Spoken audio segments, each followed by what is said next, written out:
Victoria from Biblio Lifestyle, and you're listening to the Reader's Couch podcast, the show that will help you bridge the gap between living a full and busy life to one where you're reading, learning new things, and having fun. Today on the couch, I'm so excited to welcome author Pim Wangtechawat to talk about her debut novel, The Moon Represents My Heart. The Moon Represents My Heart follows a Chinese-British family of time travelers as they seek connections over borders and time. In the novel, we see two lovers who are divided by time and two siblings who must piece together what remains of their family when their time-traveling parents go missing. Now, in this episode, Pim and I talk about her debut novel, the news of it being adapted for screen. We talk about her history with fan fiction, and Pim also shares some great book recommendations with us. Now, readers, unfortunately, when I was conducting this interview, Pim was traveling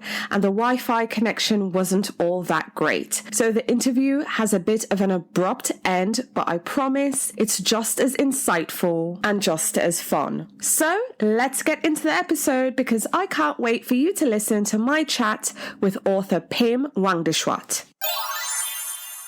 Hi there, could you do me a favour really quick? Would you pretty please subscribe to the show, leave me a 5-star rating if you like it, and share an episode or two with your bookish friends? Better yet, if you could drop a link to the show or to your favourite episode in your book club or bookish group chat, that works too. I promise, it only takes a few seconds, it really helps the show, plus I'll be incredibly grateful for it. So thanks in advance, and now on to the episode. Hi readers, welcome again to the Reader's Couch. I'm your host, Victoria Wood, and here on the couch with me to talk about her debut novel, The Moon Represents My Heart, is author Pim Wangtechawat. Hi Pim, welcome to the Reader's Couch. Hi, thank you so much for having me. It's so nice to be here. Oh, I'm so excited to have you here as well. Before we get into the details of your book, how excited are you? This is your debut. How are you feeling? It definitely feels surreal. I've wanted to be a writer since I was very young. I love books. I love reading. So this all feels like a dream come true, but also nerve-wracking and also kind of new territory. So it's a lot of different feelings, like a roller coaster. Definitely. Absolutely. yes, absolutely. I can only imagine, but I'm so excited about your new book. I can't wait for more readers to get their hands on a copy, but I want them to hear it from you. Tell us about The Moon Represents My Heart, and what can readers expect when they pick up a copy? Oh, thank you so much. So The Moon Represents My Heart is a story about a family of British Chinese time travelers. So the premise of the book starts when the parents, named Joshua and Lily, go back in time on a trip to the past and they don't return. So the rest of the story follows how the children, Tommy and Eva, deal with that grief and deal with that loss, and how that affects their own abilities to time travel. And a parallel story to this is also the book also follows the story of the father as he moves from Hong Kong to England, and how he meets his wife and they fall in love and they form a family. So I always pitch this book as the time traveler's wife meets the Joy Luck Club. I think that's a hook that people can understand. So if you like time travel stories, or even if you're not because this book is not very sci-fi at all, but if you love time travel, or if you love stories about family, about relationships and characters, this is I hope you'll enjoy this book. Right, absolutely. Well, I adored this book. Again, can't wait for readers to get their hands on a copy so we can discuss it even more. But I want us to touch on the characters a bit. So let's start with Joshua. I thought Joshua's story was just incredibly compelling. I loved how we saw his story, his childhood in Hong Kong, which was a very classist society. Yes. And then him moving to London, and he was just so determined to do well, and of course he meets and falls in love with Lily there. But I want you to share with our listeners a bit more about Joshua's backstory, because I thought it was, again, just really compelling, really well done, just really captivating. I loved it. Thank you so much. It's really kind. That makes me so happy to hear, because the Joshua chapters are some of my favorite ever to write. And for those who don't haven't read the book yet, so Joshua grows up in Hong Kong, and he grows up in this very specific location called the Kowloon War City, which doesn't exist anymore. So it's this building, like on top of buildings, this space where there's the British didn't have any jurisdiction and the Chinese government didn't have any jurisdiction. So this place is renowned for like crime and drugs and prostitution. That's the stereotypes associated with this community. But actually, there's so much more to it, to the story, than what we know. So Joshua grows up in this wall city, and he begins to discover his time traveling abilities, and that leads him to moving to England. And Joshua's story, I love that you find it well written. It's because a lot of Joshua is based on my dad's experiences and my grandfather's experiences. So my dad grew up in Hong Kong since he was 7 years old, and he did have the opportunity to go inside the Kowloon War City when he was a teenager. Oh, when he was in his early 20s, sorry. So a lot of that experience is based on my dad's past. And my grandfather was also born, he was born in China, but he immigrated to Thailand in his 20s. And I had the experience of living in London as well, moving from Thailand to the West. So a lot of Joshua's characters is all about family history, like meshed together. And I also had a really good time writing the love story between Joshua and Lily, because I felt like so much of Joshua is based on my grandfather, as I mentioned. And in real life, my grandparents didn't have that loving, super supportive marriage. So I felt like I wanted to give them what they didn't have in the books through the love story. Right. Absolutely. I love hearing that. It's rooted in your family story as well. But tell us about Lily. Tell us a bit about Lily and her backstory. Lily is Chinese, but she's born in the UK. And through her family history, I could really use her character to explore a lot of the Chinese immigrant experience in the UK. So I've lived in the UK for a few years, and I have like strong ties here. So I've always been a student of history. I've always been fascinated by history, but like so much of the history that we learned growing up, a lot of the history is very often told through the white lens, and stories about people of color aren't very told or aren't very well known. So through the writing of Lily's character, I had the chance to explore classism as well, and her family history, which is very much tied to the Chinese immigrant experience in the UK. I got to research the old Chinatown in the London East End. I also had the opportunity to research the oldest Chinatown in England, which is in Liverpool. And I got to research lots about the history of Chinese sailors in World War II and also what it was like for those sailors after the war ended as well. So for me, writing Lily, it was not just this female character that's based in so much on my own struggles with being a woman, but also based on real tangible history. Yeah, so that was a privilege to write. Yeah, it's just amazing. I love that you're giving voice to these stories of so many. I was also fascinated with the siblings, Tommy and Eva. I adored them. It was just so great reading about the siblings. Tell me about Tommy and Eva and the backstory for both of them. So Tommy and Eva are twins in the book, and a lot of those two characters are based on myself and my brother. I don't have a twin, but I have a younger brother, and we're very close, so we're like best friends. And I wanted to show the differences between Tommy and Eva and how how differently they deal with the loss of their parents as well. Because I feel like grief comes in many forms and we confront it in different ways, or we choose not to confront it in different ways. So I wanted to have not one, but two characters going through the same thing. So readers can relate or can see themselves in both experiences. And a lot of the dynamics between Tommy and Eva, again, are based on me and my brother with a little like added drama. And a lot of the relationship between the children and the parents are based on my relationship with my dad and my mom, and also my brother's relationship with my dad and my mom. So what's fun about, not maybe fun is not the right word, but maybe what was interesting about writing Tommy and Eva is that it's like my own history and my own experiences, but also there's something else added to it. Just and I got to explore other things that maybe I didn't get to explore as well through these characters. So yeah. Oh, that's awesome. I mean, I really enjoyed this one again. Loved seeing the sibling relationship with Tommy and Eva. They spiral, they kind of, separate, they grow apart, but then they come back, and find their way back to each other. Yes.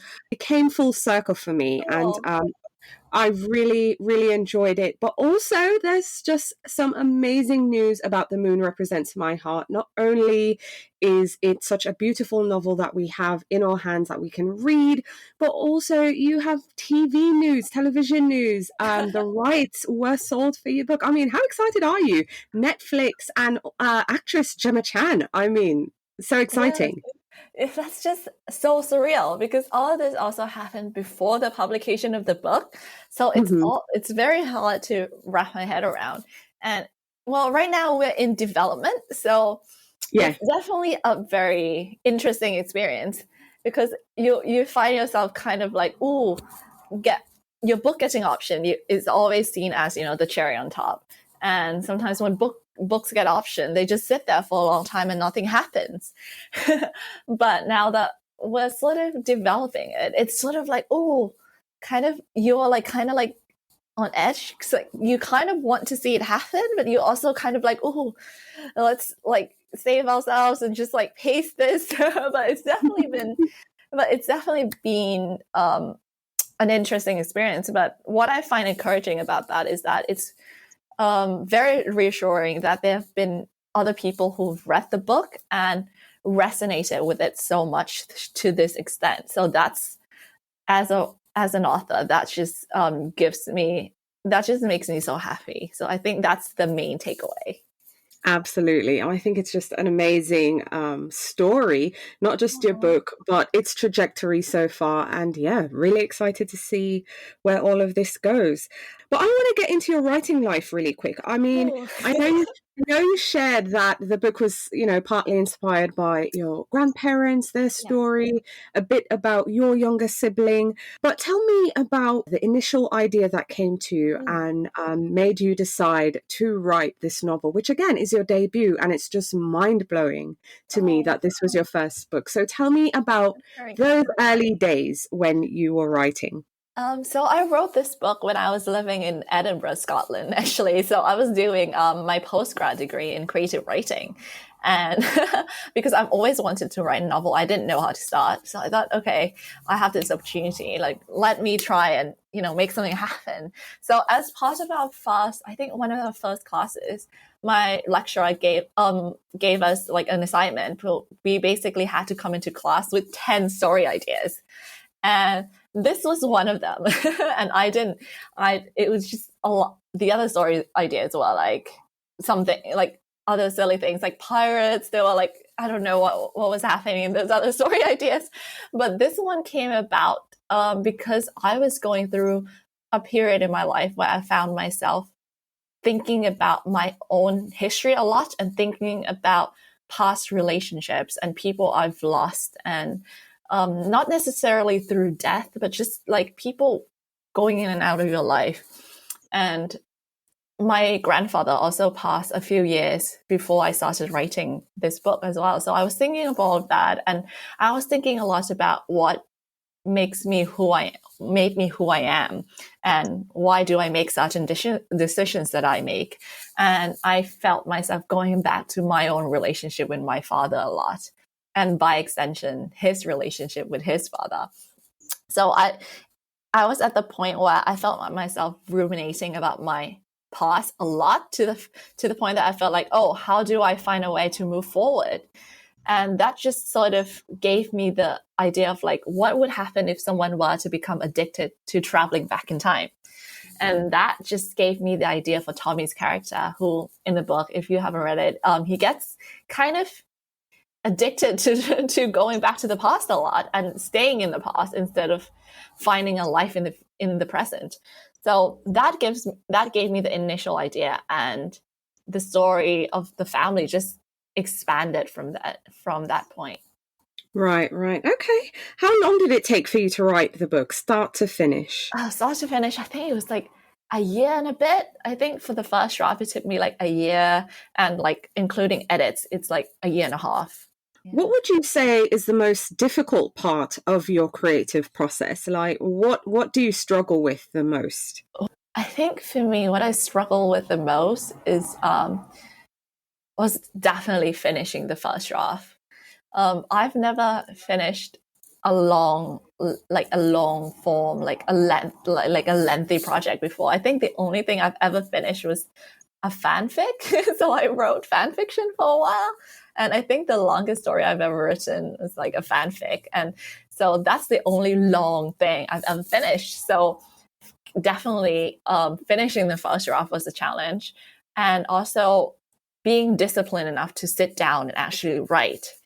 And also a lot of the later chapters, especially the Tommy chapters in the end, when he sort of like spirals a bit, when, not to provide any spoilers, but when things start to go wrong, those chapters were super hard to write, because I struggle with kind of like finding balance between the tragedy of it and kind of like keeping it still like accessible for readers to read.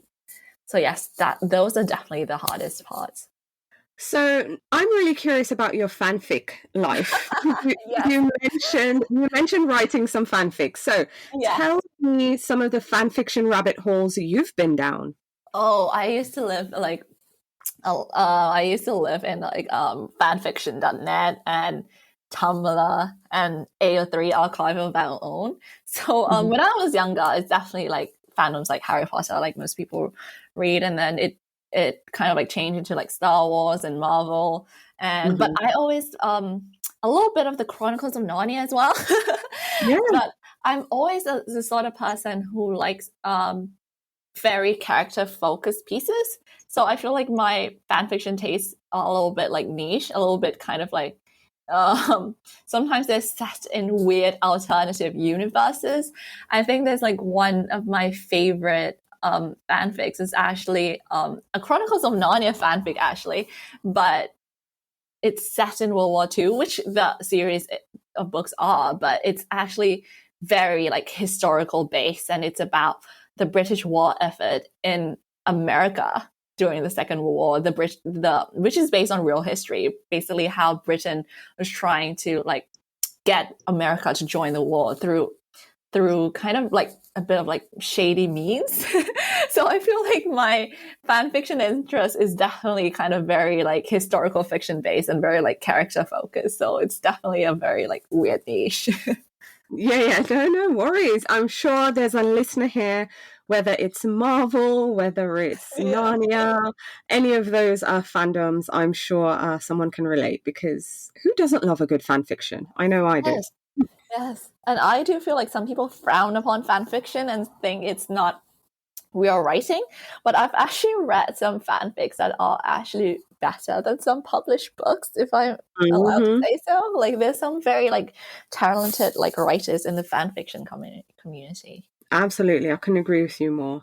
So, kind of looking back, Pim, you have now published your debut novel. But looking back, if you could tell your younger writing self anything, what would you tell her?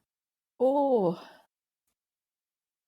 maybe be yourself, or like tell the stories that you know, or there's no shame in your own stories and your own feelings. Because I think when I was growing up, there wasn't a lot of, because of the books that were available and the movies that were available, I was consuming stories that were very specific, if that makes sense. It's very, like, I felt like if I didn't have stories similar to those stories, or if I wasn't a certain type of writer, no one would want to read or want to hear what I have to say, or my life or my experiences don't hold a lot of weight. So I would tell my younger self that those things are not true at all, and there's space and there's room for so many different kinds of experiences and so many different kinds of voices, and it's okay to just be yourself and bring yourself to the table, and that's enough. Absolutely. We are enough. Our stories don't have to be the same. I'm just so happy we're in a time and place where we are celebrating individuality. We are embracing differences, because I think that's what makes us who we are. Yes, definitely. Absolutely. So I don't want to be too greedy now, Pim, but are you working on any other projects, any other books? What are you doing? What are you working on? I'm actually working on my second book right now. And I finished the first draft, and I'm actually in the process of starting editing on it. And yeah, so as opposed to the first one, it's supposed to be a love story, but I'm trying to like figuring it out. I shouldn't say this, but I think it's a bit of a mess. So so it definitely needs like work. But I hope people will enjoy it when I finally get it into better shape. Yes, absolutely. It's early days yet, but at least now we know there is a book on the way. You're working on something, and that's exciting. It's amazing. So I'm really happy we have something to look forward to. So Thank you. Yeah, that's fun. All right, Pim, I want to get into your reading life, because I know we're here to talk about The Moon Represents My Heart, but readers want to know what you're reading. So share with our listeners the last book or books that you finished reading that you'd now recommend. So I finished I just finished like 3 great books. So one is Yellowface by Olive Kwang, like Rebecca Kwang. I think this one doesn't need much like introduction, because I think lots of people know about it and know what it's about. So I finished it in a day. So I would definitely recommend like people reading it. It's definitely a very illuminating read, and it's more layered than I thought it would be. So definitely, I would recommend reading it the week of your publication, because I think she called it like a horror story about the publishing industry. So maybe if you're in the publishing industry, maybe time the read well. The second book is... Okay, readers, unfortunately, this is where Pim and I lost connection. When we did this interview, Pim was traveling, and unfortunately, the Wi-Fi was not reliable. However, during the interview, I was making notes, and the books she read and loved and would now recommend are Yellowface by R.F. Kwang, Crying in H Mart by Michelle Zauner, and Small Joys by Elvin James Mensah. Fun fact, I did an interview with Elvin, the author of Small Joys. So if you go back to episode 97, you can listen to that interview there as well. And then the books that Pim was looking forward to reading in the year ahead are A Portrait of a Thief by Grace D. Lee, The Revels by Stacey Thomas, and All Missing Hearts by Celeste Ng. So unfortunately, I know it's an abrupt end, but that's it for today's author interview. I hope you'll give this book a go. I really enjoyed it. And again, it's entitled The Moon Represents My Heart by Pim Wangtechawat.